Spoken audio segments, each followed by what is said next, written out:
you know you was addicted?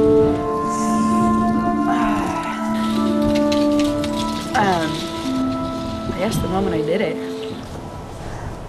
Meth and weed. Mainly meth. Methamphetamines, it's an upper drug. Makes you want to get up and go. I mean, I'd always been prescribed aRowe and stuff, so uppers were kind of my thing. I started when I was 19, off and on. I quit when I was about 21, didn't start up till last year, again. My ex and I started partying together and decided to get a sack of dope one night, and it kind of escalated. He started selling it, and yeah, then I had it at my fingertips all the time, so it was kind of hard to quit.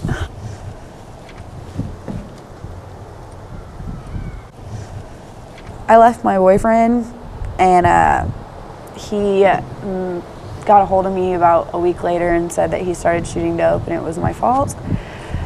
If I wouldn't have left him, he would never started shooting dope. So I got back with him, and I don't know, about a week later I started doing it too. I started out snorting it, and then I started smoking it, and then I started shooting it. So within a year, I went from smelling to smoking to shooting. There is all different kinds of highs from it, if you're smoking it or snorting it or shooting it, boofing it. It's like taking it like an enema.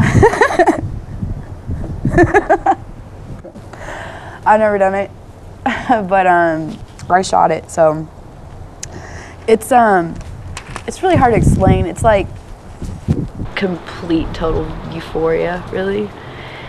Like your heart stops for a minute, and then you just feel, I don't know, invincible for 15 minutes. You don't get the rush from snorting it or smoking it. It's like a shot of adrenaline straight to your heart, probably. You're geeky and moving around a lot. I look like Gumby, looking for Pokey. Last year, before I started doing it again, I probably weighed 180, almost 200 pounds. When I went to rehab in August, I weighed 120. When I'd shoot it, I wouldn't eat for days and days. I wouldn't eat for like a week. I wouldn't drink nothing either. I wouldn't eat or drink or nothing. I'd hallucinate from being up so long. Like, I'd be in my house, but if I went down to the basement, I would think I was in a whole nother house. Like, I wouldn't even think I was in my house. I thought the basement and the ground floor were two different houses. I would trip, hallucinate from being up so long.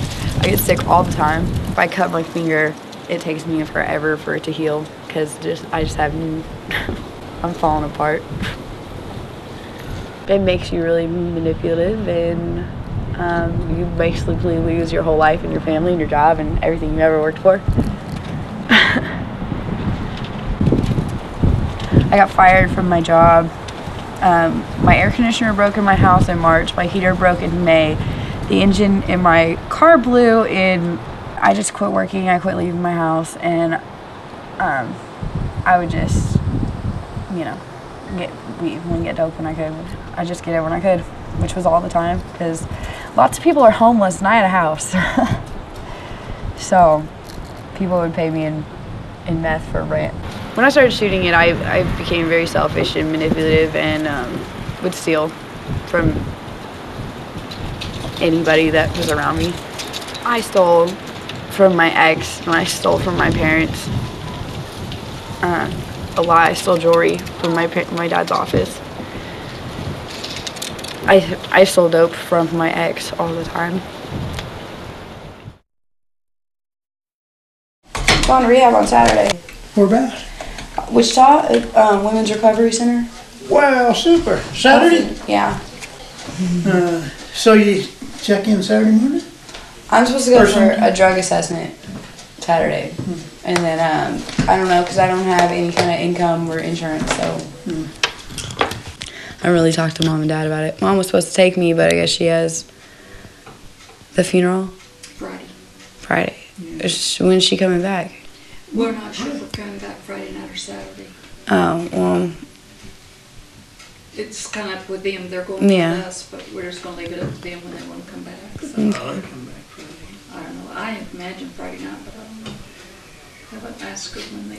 Well, she told me she was going to take me shopping on Saturday, and she's like, well, I have to go to the funeral. I was like, oh, okay.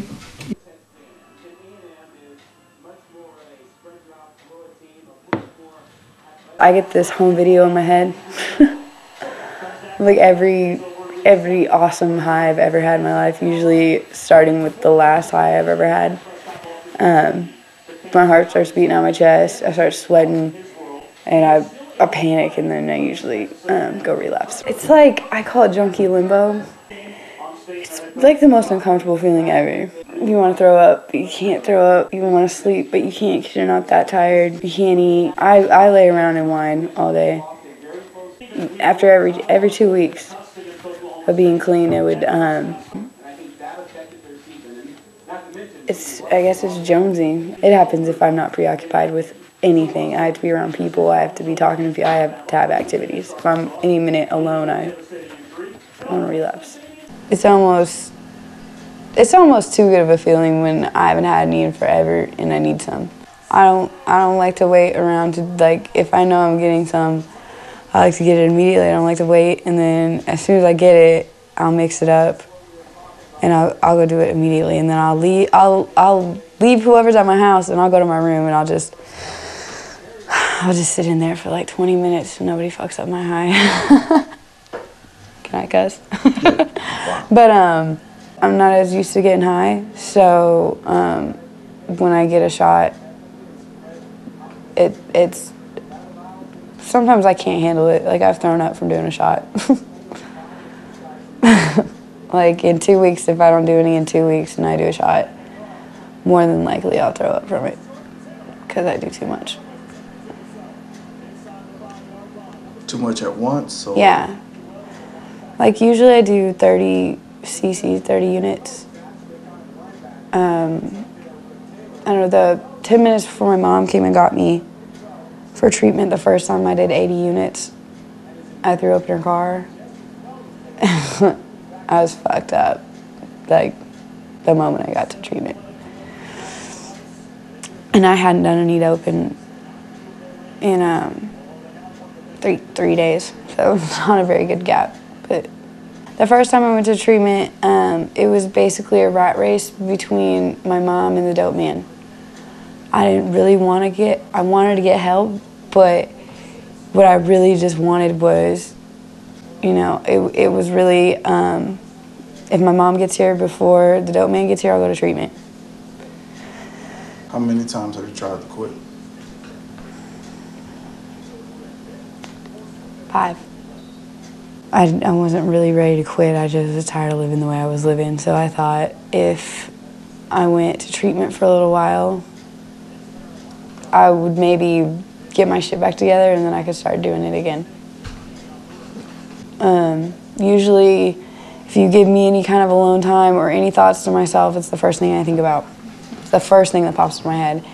I've been living with a friend and I've been with her all the time, so I haven't thought about using hardly at all. When I was in treatment, I thought about it every single day, but it's like, let's put a bunch of addicts together and talk about it, you know? It wasn't a good environment for me, and I actually asked one of my old drug dealers to throw me a sack of dope in the parking lot and I'd come get it while I was in treatment. That was the first time I'd been to rehab, like inpatient rehab. I couldn't handle it. It was in my hometown, so I knew a lot of people that were in there. It was easy. It was easy for me to just run if I wanted to. There's no fence. I know every square inch of this town. I know people. I was there. We do groups in the mornings, and basically you talk about why you're an addict and what led you to be an addict. It was basically people talking about it. Like, this one guy said that this was his 13th treatment center that he'd been to, and he was 45, and like subconsciously in the back of my head, I think of, oh, well, I have 12 more tries at this. You know, like, it's not, oh, well, he finally did it. It's, I can fuck up some more. There was people in there who just smoked it or just snorted it or had just gotten on probation or something, like court appointed. Like, I don't want people that I'm in rehab with only there because the law is making them be there. They're really hard to be around and legit try to quit because they're not trying to quit. They're just there. I went voluntarily. Once I got there, I really did. I didn't want to use anymore. I didn't like the people that I was around. I didn't like the person I'd become. I really just wanted to get reintegrated somewhere else. And I know what they say, oh, you know, you'll find the same people anywhere you go, but I didn't like the people that I was around. I just wanted to be somewhere that nobody, you know, knew my past. Because if people have even a glimpse of your life, then they, I don't know, I just wanted nobody to know me.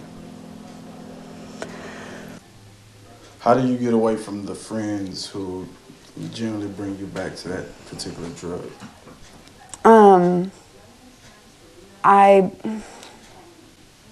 When I first started to want to quit, I didn't. I thought that I could be friends with them and not do dope. Because I had good friends.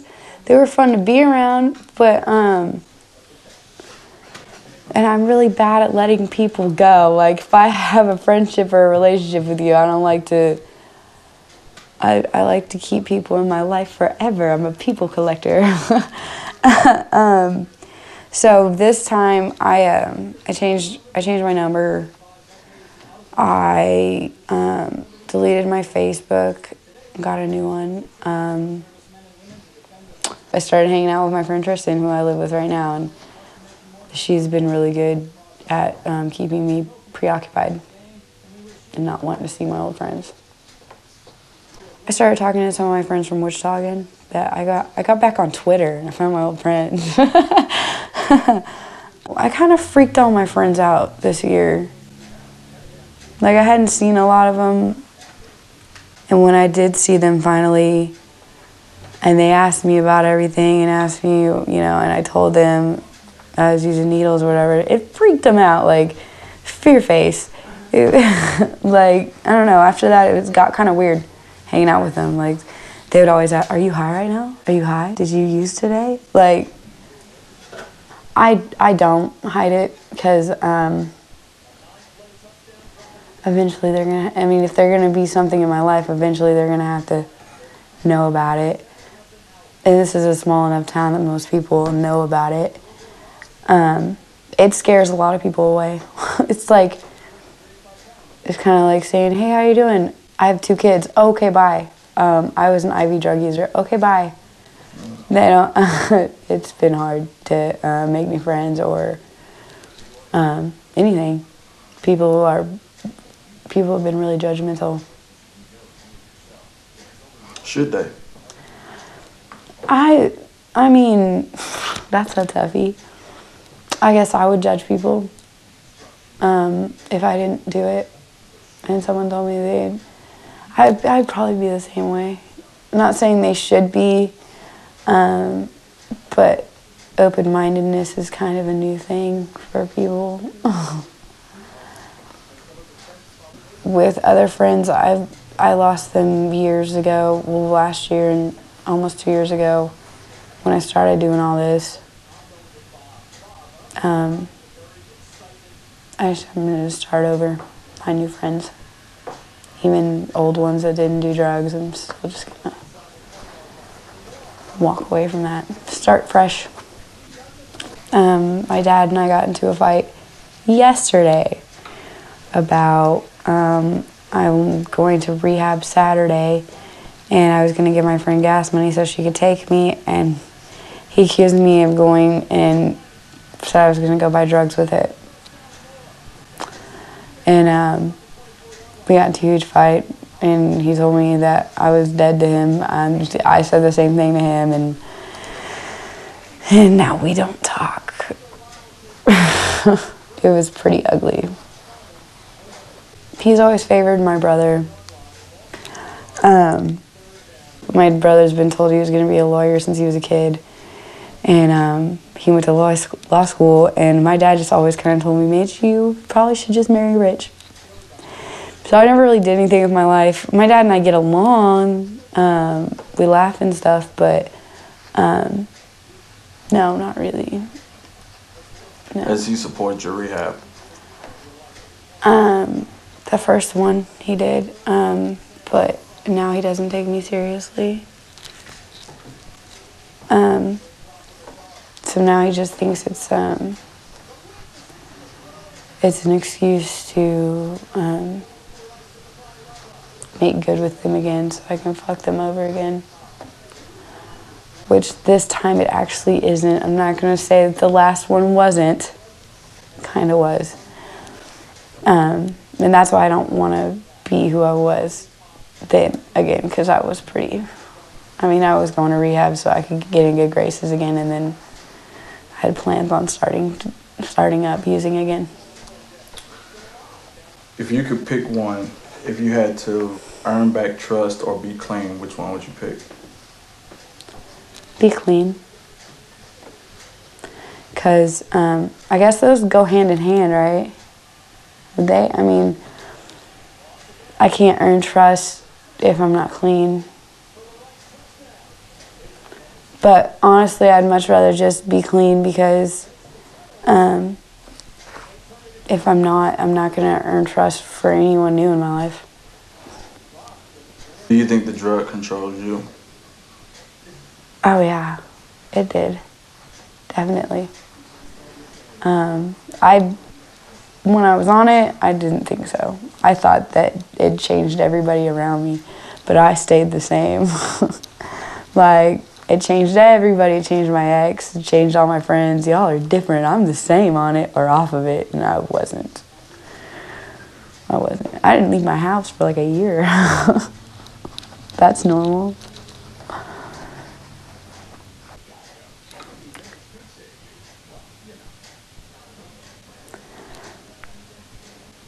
I want to say I wouldn't ever do it, but I learned a lot of shit. Like I never got the chance to make mistakes when I was in high school because my dad kind of didn't let me out. So I learned a lot of lessons doing it, and I'd probably do it the same exact way. Maybe not. I don't know, I probably wouldn't have dated my ex. A glutton for punishment. I tend to do things that are wrong and know they're wrong and do them anyway, so I don't know. I'm afraid that I'm never going to be happy anyways. Like, probably my entire life if I start feeling happy, or if I'm in a good relationship or life's going good, I tend to fuck it up because it's going to get fucked up anyways. Like, if I'm going to have my parade rained on, I might as well do it myself. So I never let myself be fully happy because I feel like someone's going to ruin it. So, and when I get depressed, I tend to be really self-destructive. I'm self-destructive. There we go. How do you end up relapsing? I was in treatment for 17 days, and I ran. I ran away from treatment, like, literally. A pair of Nike Shox, a cigarette in my hand while my counselor's chasing me down the street in a Taurus. 17 days clean.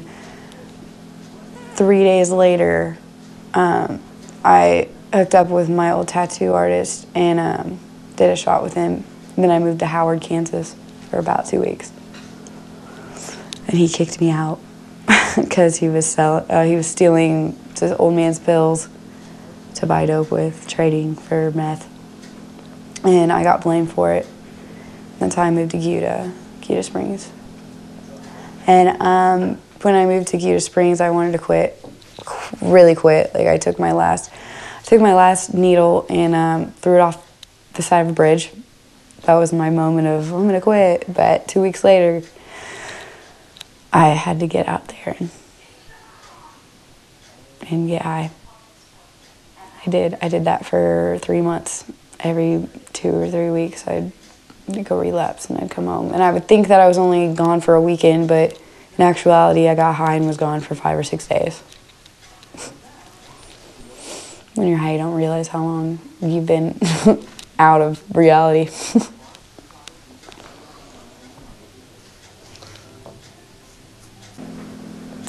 I was coming down like 3 days before Christmas, and I was at the house that I relapsed at, and they were in Wichita with their kid at the hospital, and I was supposed to watch their house.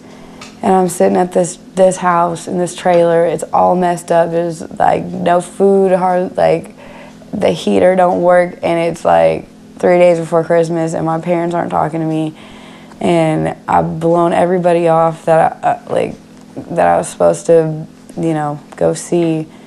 And I don't know, I got really depressed. I didn't want to spend Christmas with nobody. I didn't want to spend Christmas alone. Was that rock bottom different than your others? Yeah, that one was, it was way different. My first rock bottom of the year was, it was mainly my friends were mad at me, and I didn't have no money for dope, and I just thought the world hated me. And this rock bottom was, my family has let me know what is up, and I don't have any friends, and I need to get my shit together, or I pretty much knew this was my last chance.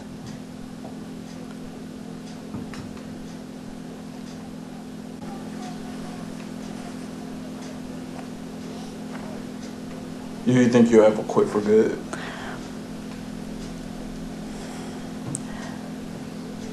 Yeah, I think so. I'm a habitual marijuana smoker, and honestly, that helps me a lot. I don't even think about doing meth. I hate calling it meth. What do you call it? Dope. I just call it dope. Meth is such an ugly word. The most dangerous drug in America? Yeah, it is. A few nights ago, I was around it. I kept a clean rig after I moved in with my friend, and I gave it to somebody the other night because they didn't have one. And they had dope for me, and I just gave them my rig, and I didn't use. I think meth is the devil. It's white devil, this is what we call it. It's the devil. It will take everything from you. If you have kids, you won't have your kids no more. If you got a house and a job, you won't have those no more. If you have a car, you won't have that no more.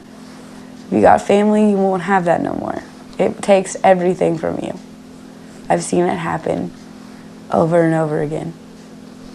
Like, if you have any doubts of wanting to still get high, like, because if you're jonesing or, you know, you don't have none, you might get to that point where I just want to quit. But you know, in a few days when you don't feel like that anymore, you're going to change your mind.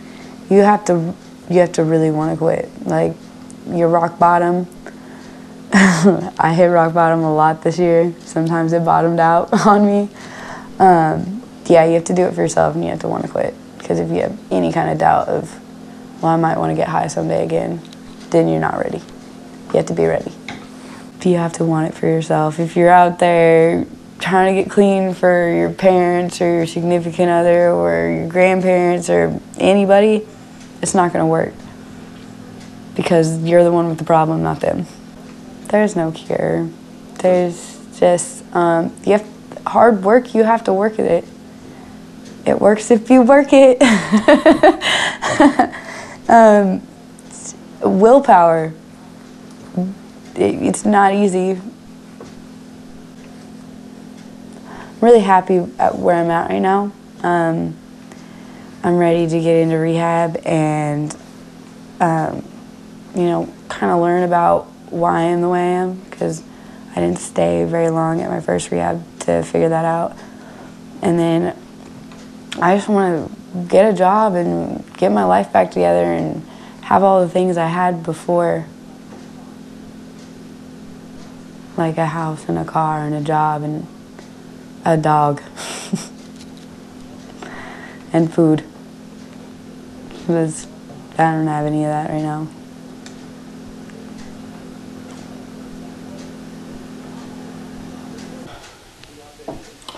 Have you lost anyone to who was using the drug because of the drug? Actually, I have one of my friends is in ICU in Wichita right now. We call it one bad shot, and it could either kill you or put you in la la land for the rest of your life. I'm not really sure if hers is because of the drug or she could have used a needle that wasn't clean. I mean, that's as bad as I've never had anyone that I know personally die from it or anything, but I watch people's lives fall apart every day. Including yours? Yeah. I got friends living in hotel rooms with their kids. Like, not like motel rooms, like not nice, you know. Don't have a house, don't have shoes on their kids' feet, just trying to hustle. It's not a life you want to live.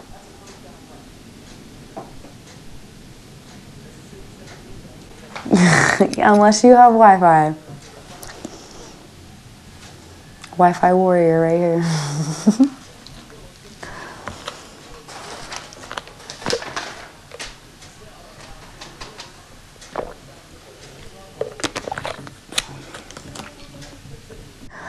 My name is Amancha, I'm 24 and I'm trying to quit meth. A good night, my little darling. The moon is on the rise.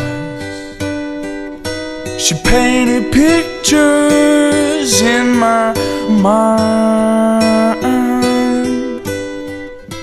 of all the places she'd been, and now I'm running out of space, and my time grows thin. But then again, I lost it all and I got it back. The words burned into my eyes. All in all is all I lack to sing you sunrise lullaby.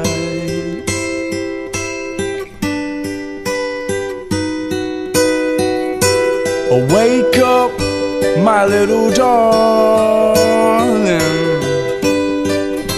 I'm leaving on the morning train, and if a time was all that I lost, then to me it's all the same. And I can't complain 'cause I lost it all, but I got it back. The words burned into my eyes. All in all is all I lack to sing you sunrise